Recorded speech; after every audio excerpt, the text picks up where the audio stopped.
Hi, how are you? Doing well. How's it going? Great. That's awesome. Do you have any questions for me? There's a difficulty every ING faces while networking.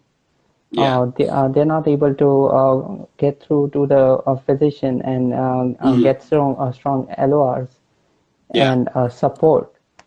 Get No, a good I recommendation understand from what a you're saying. physician.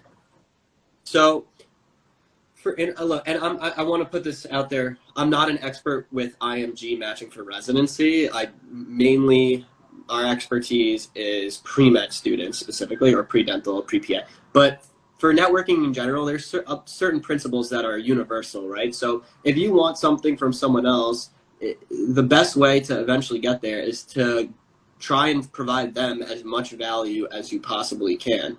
So instead of just trying to get the relationship to quickly get a letter of recommendation, maybe it's you reach out to a physician that does research and is very busy, and you could offer to help them out with that research. And even at first when you're doing it, you're just doing it to help with no expectations, and then that's a way to build a relationship with them. And then eventually, if they like you, then you can ask for the letter of recommendation.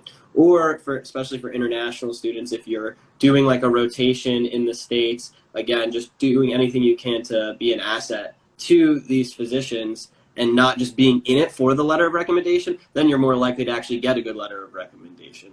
And also being really persistent. So, like, I tell this to pre med students when they talk about not being able to get shadowing experience. They're like, oh, I messaged 10 physicians and I didn't get anyone to hear back from me. I'm not going to get a shadowing experience. Well, it's like, first of all, how did you message them? Like, were you just expecting them to say yes to shadowing, or did you show an interest in what they do, talk about any way that you could provide value to them, and really show that you're taking initiative in your career? On top of that, 10 is not a big number. You can send 10 emails in less than 1 hour. So if you haven't spent more than 1 hour trying to get shadowing, that you shouldn't really be complaining about not getting it yet. I mean, there's tons of physicians that you could be reaching out to. You can be contacting the volunteer departments at hospitals to try and get in that way. Like, there's a lot of different avenues, and people really just have no persistence with it, and then they give up shortly. So for IMGs, I think this applies similarly. It's going to take a lot more persistence than even it would for a US student, most likely. And so knowing that and being like, oh, it's okay, I've only already messaged 50 people, but I haven't even messaged my goal of 200 people yet,